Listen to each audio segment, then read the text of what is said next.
নমস্কার বন্ধুরা, চলে এসেছি রাজবন্যার নতুন একটা রেসিপি নিয়ে। আজ আমি আপনাদের মেথি আলুর দম বানিয়ে দেখাবো। শীতের ফ্রেশ মেথি শাক দিয়ে আলুর দমটা খেতে দুর্দান্ত লাগে। আপনারা অনেক রকমের আলুর দম বানিয়েছেন। যদি এইভাবে আলুর দমটা এখনও বানিয়ে না থাকেন, একবার বানিয়ে দেখতে পারেন, আপনাদেরও পছন্দ হবে। রুটি, লুচি, পরোটা দিয়ে খেতে মেথি আলুর দমটা অসাধারণ লাগে। অনুরোধ রইল পুরো রেসিপিটা দেখার জন্য। শুরুতে পুরনো এবং নতুন বন্ধুদেরকে জানাই অনেক অনেক ধন্যবাদ সাবস্ক্রাইব করে সঙ্গে থাকার জন্য। সকল বন্ধুকে জানিয়ে রাখি, একদিন অন্তর নতুন রেসিপি নিয়ে চলে আসব বিকেল 5টার সময়। আপনারা আমার সাথে থাকবেন আর দেখে নিন আমার আজকের রেসিপি মেথি আলুর দম। মেথি আলুর দম বানানোর জন্য মিডিয়াম সাইজের 6টা আলু নিয়ে নিয়েছি। পরিষ্কার করে আলুর খোসা ছাড়িয়ে নিয়েছি। আলুগুলোকে কেটে নেব। খুব বেশি আলুগুলোকে ছোট করে কাটবো না, একটা আলুকে দুভাগ করে নেব। তবে আপনারা চাইলে বড় কিংবা ছোট আলু দিয়েও আলুর দমটা বানাতে পারেন। সব কটা আলু কাটা হয়ে গেছে। আলুর টুকরোগুলোকে ভালো করে ধুয়ে নেব, দিয়ে দেবো জলের মধ্যে। ভালো করে আলুগুলো ধোয়া হয়ে গেছে, ম্যারিনেট করে নেব। দেব 1 টিস্পুন নুন, 1/4 টিস্পুন হলুদ গুঁড়ো, 1/2 টিস্পুন তন্দুরি মশলা, 1/4 টিস্পুন কাশ্মীরি লঙ্কার গুঁড়ো।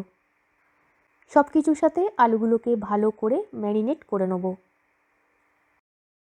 ভালো করে আলুগুলো ম্যারিনেট করা হয়ে গেছে।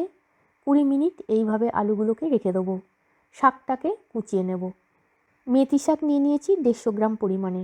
ডাঁটি সমেত মেথি শাকের ওজন ছিল 150 গ্রাম। পরিষ্কার করে মেথি শাকটাকে ধুয়ে নিয়েছি। ধোয়ার পর পাতাগুলোকে নিয়ে নিয়েছি। মেথি শাকের কীভাবে পাতা নিতে হয়, কুচাতে হয় আগের 3টে রেসিপিতে আপনাদের সাথে শেয়ার করেছি, তাই আজকে আর শেয়ার করলাম না। মেথি শাকটাকে ছোটো ছোটো করে কুচিয়ে নেব। পুরো মেথি শাকটা কুচানো হয়ে গেছে। কুচানো শাকটাকে রেখে একটা পেস্ট বানিয়ে নেব। ব্লেন্ডার জারে দিয়ে দেবো মিডিয়াম সাইজের একটা টমেটো কুচি। দেবো 4 কোয়া রসুন। রসুনের কোয়াগুলো মোটা বলে 4 কোয়া, যদি সরু রসুন হয় তাহলে 8 কোয়া মতো দিতে হবে। দেবো স্লাইস করে কুচানো 1 ইঞ্চি মাপের আদা। ঝালের জন্য দেব 4টে কাঁচা লঙ্কা। ঝালটা আপনারা আপনাদের পছন্দ মতো কম বেশি দিতে পারেন। মুখটা বন্ধ করে দিলাম। ভালো করে সব কিছুকে পেস্ট করে নেব। Paste ready. ভালো করে পেস্টটা করা হয়ে গেছে। টমেটো দেওয়ার জন্য পেস্টটা করার সময় জল দিইনি, তবে আপনাদের পেস্টটা করার সময় যদি জলের প্রয়োজন হয় অল্প করে দিতে পারেন। পেস্টটাকে রেখে আলুটাকে ভেজে নেব। আলুর দমটা সরিষার তেলে বানাবো। দেব 3 টেবিল চামচ পরিমাণে সরিষার তেল। তেল গরম হয়ে গেছে।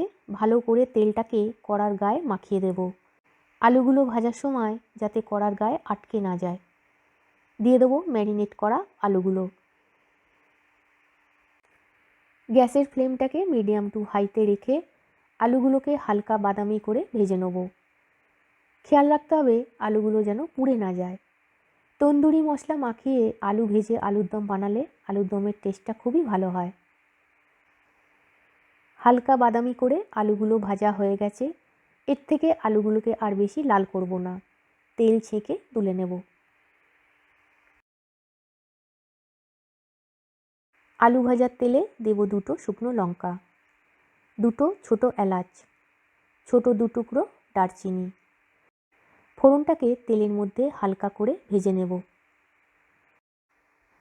ফোড়নটা হালকা করে ভাজা হয়ে গেছে। দেব 3টে রসুন কুচি। মিডিয়াম ফ্লেমে রসুন কুচিটাকে 1 মিনিট সময় ধরে ভেজে নেব।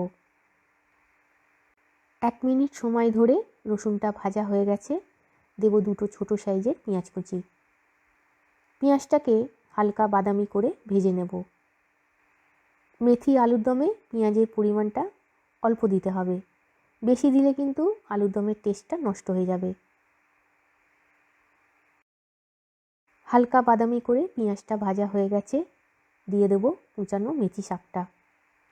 মেথি শাকটাকে পেঁয়াজের সাথে 2 মিনিট সময় ধরে ভেজে নেব। 2 মিনিট সময় ধরে মেথি শাকটা পেঁয়াজের সাথে ভাজা হয়ে গেছে। দিয়ে দেবো আদা, রসুন, টমেটো, কাঁচা লঙ্কার পেস্টটা। আর দেব মশলা বাটার পাত্রটা ধুয়ে অল্প করে জল। মিডিয়াম ফ্লেমে মেথি শাকটা মশলার সাথে ভালো করে কষে নেব, যতক্ষণ না মশলার থেকে কাঁচা গন্ধটা যাচ্ছে। এখানে মেথি শাকের পরিমাণটা আলুর পরিমাণে দেয়া হয়েছে।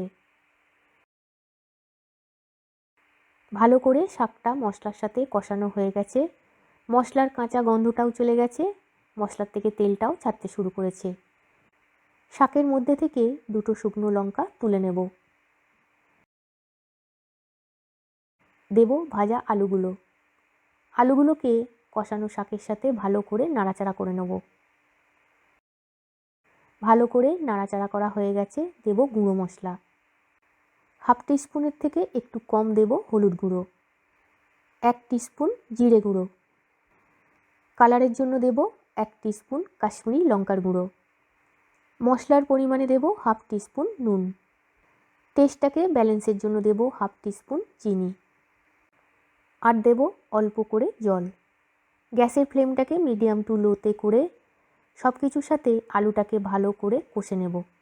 শীতের এই মেথি শাক দিয়ে আলুর দমটা খেতে সত্যিই অসাধারণ লাগে। বন্ধুরা, যদি আলুর দমটা আপনারা এইভাবে বানিয়ে না থাকেন, অবশ্যই একবার বানিয়ে দেখতে পারেন। রুটি, লুচি, পরোটা দিয়ে খেতে কতটা ভালো লাগে। এই আলুর দমটা বানাতে সময়, উপকরণ দুটোই কম লাগে। ভালো করে আলুটাকে সব কিছুর সাথে কষানো হয়ে গেছে। আলুটাকে সেদ্ধর জন্য দেব 1 কাপ জল। ভালো করে নাড়াচাড়া করে দেবো। দেব গরম মশলা গুঁড়ো। নর্মাল গরম মশলা গুঁড়ো 1/4 টিস্পুন পরিমাণে দিয়ে দিলাম। ভালো করে গরম মশলা গুঁড়োটাকে মিশিয়ে দেব। আলুগুলো ভেজে কষানো আছে, সেদ্ধ হতে খুব বেশি সময় লাগবে না।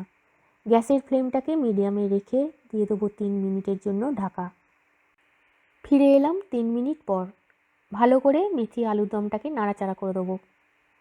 দেখে নেব আলুগুলো ঠিকমতো সেদ্ধ হয়েছে কিনা। কাঁটা চামচের সাহায্যে দেখছি আলুগুলো সুন্দরভাবে সেদ্ধ হয়ে গেছে, দেখেই বোঝা যাচ্ছে। তৈরি হয়ে গেল মেথি আলুর দম। আলুর দমটাকে এর থেকে আর বেশি ঘন করব না। স্ট্যান্ডিং টাইমে 2 মিনিট রেখে দিলে আরেকটু ঘন হয়ে যাবে। রুটি, লুচি, পরোটা দিয়ে মেথি আলুর দমটা খেতে অসাধারণ লাগে। বন্ধুরা, রেসিপিটা যদি আপনাদের ভালো লেগে থাকে তাহলে অবশ্যই বানাবেন। কেমন লাগলো কমেন্ট লিখে জানাবেন। গ্যাসের ফ্লেমটা অফ করে দেবো। স্ট্যান্ডিং টাইমে 2 মিনিট রেখে মেথি আলুর দমটাকে সার্ভ করব।